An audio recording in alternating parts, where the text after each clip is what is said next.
Cada cavucada nessas putinhas safadas.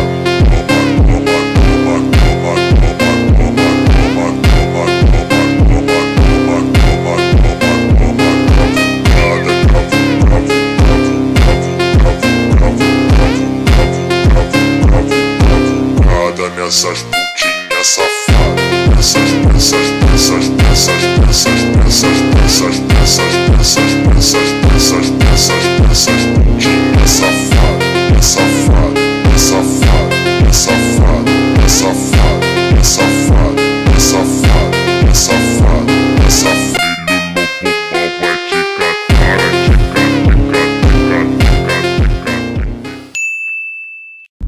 I had a very interesting conversation yesterday at the gym that just came back to my mind, and I wanted to share it with you. I should have told you guys yesterday when it actually happened, but it slipped out of my mind. But, you know, I was talking to my cousin after we did the hour of cardio in the sauna and whatever, and obviously we both had our shirt off because we were both drenched in sweat from the cardio in the sauna.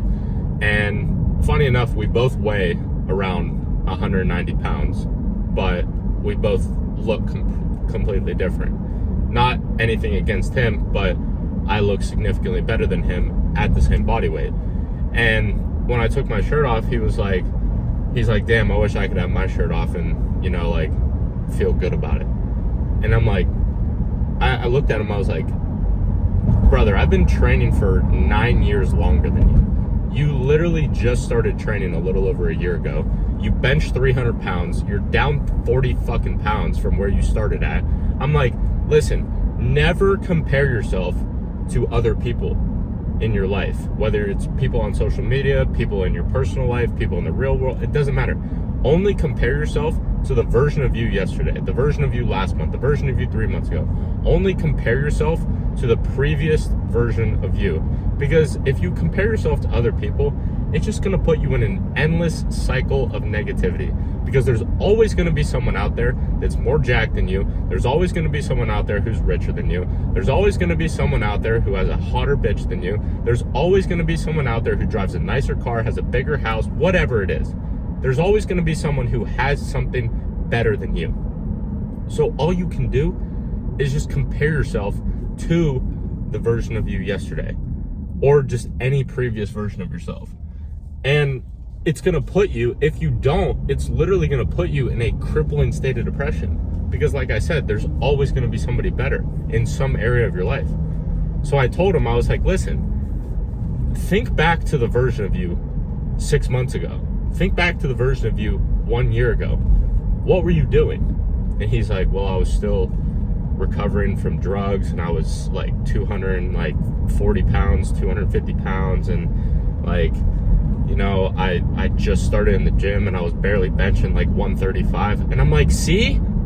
I'm like, you literally just showed me when I pulled up to the gym a video of you hitting a 300-pound bench PR.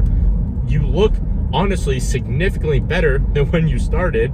You kept up with me doing an hour of cardio on the fucking treadmill, and then you stayed in the sauna as long as I did.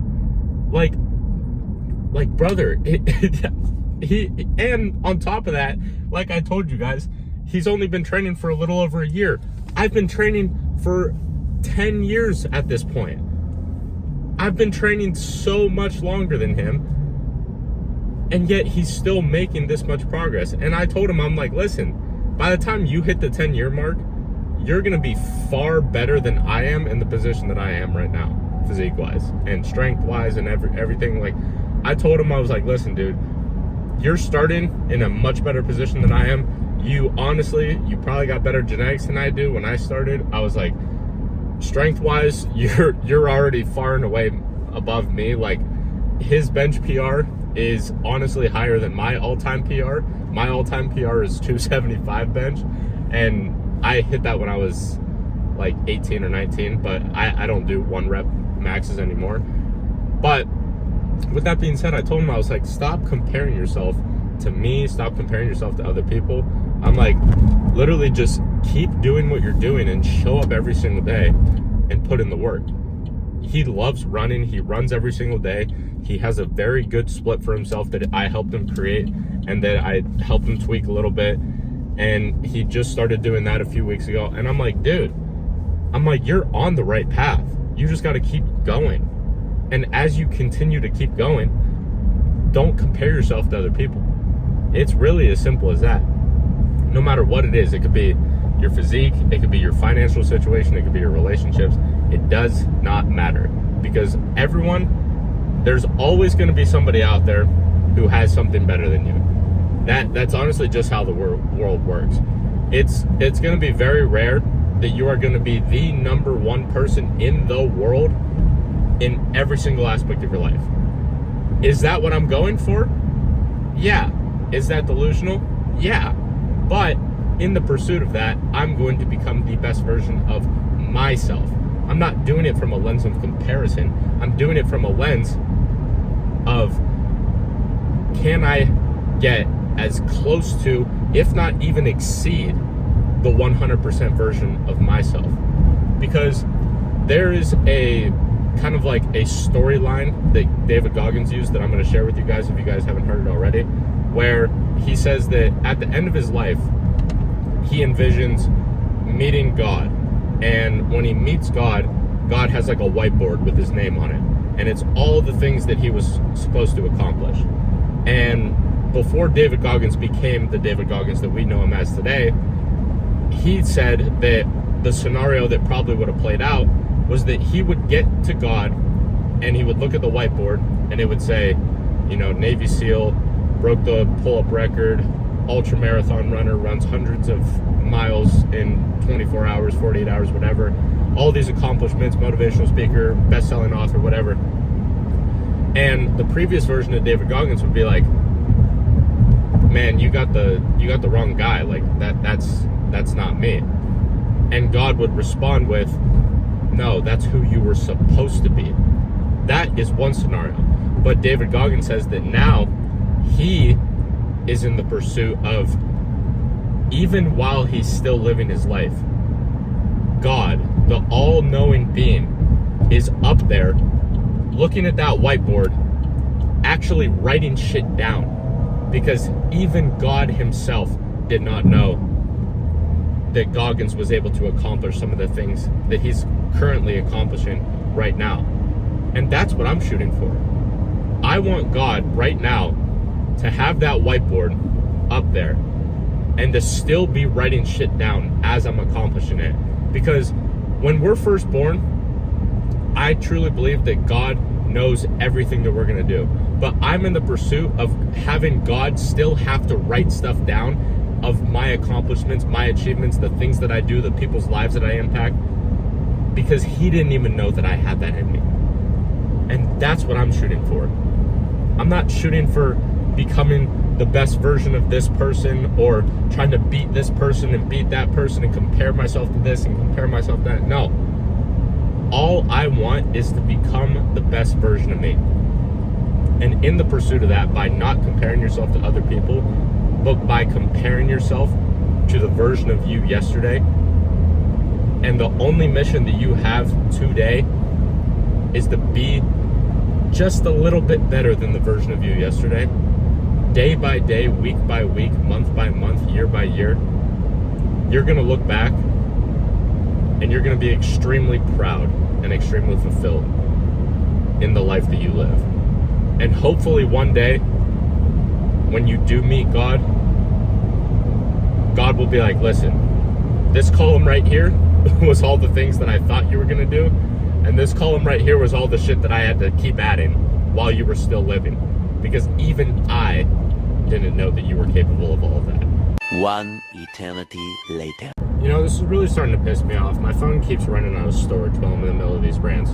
But the premise behind it is literally simple as this. How you do one thing is how you do everything. Point blank, period. And to anyone else in your life that doesn't live their life by that same phrase or concept, you honestly shouldn't have them in your life, because they think that there's a magical switch that they can just turn on and off in certain areas of their life. But that's not how it works. You're either all the way on or all the way off. I'm either 100% all in to whatever I'm doing, or I'm completely uninterested. I'm 0% in. I'm not in at all, and I'm not fucking doing it. That's how I live my life. And it's worked pretty well for me so far, ever since I started living this way. And I encourage you to do the same. Because if you enter every single thing that you do in your life with the mentality of how you do one thing is how you do everything, you're going to do it to the best of your ability. And when you do things to the best of your ability, there are very few people on this planet that actually try nowadays. It is mind-boggling to me how many people in this world actually fucking try at anything in their life. So if you just, honestly, if you just give it 80%, you'll fucking mop the floor with these people. But if you want to take shit to the next level, if you really want to stand out at your job or in the gym or with your girl or literally any aspect of your life, if you want to stand out and if you want to get to the level that I know each and every single one of you can get to, live your life by the concept of how you do one thing is how you do everything. Thank you guys for watching. I'm about to get home, eat my dinner, do an hour of cardio, finish editing the video that you guys watched yesterday, and then head off to bed. Like the video, comment some Q&A questions, subscribe to the channel so you don't miss a single one of these videos that drop every single day, and I will see you in the next one.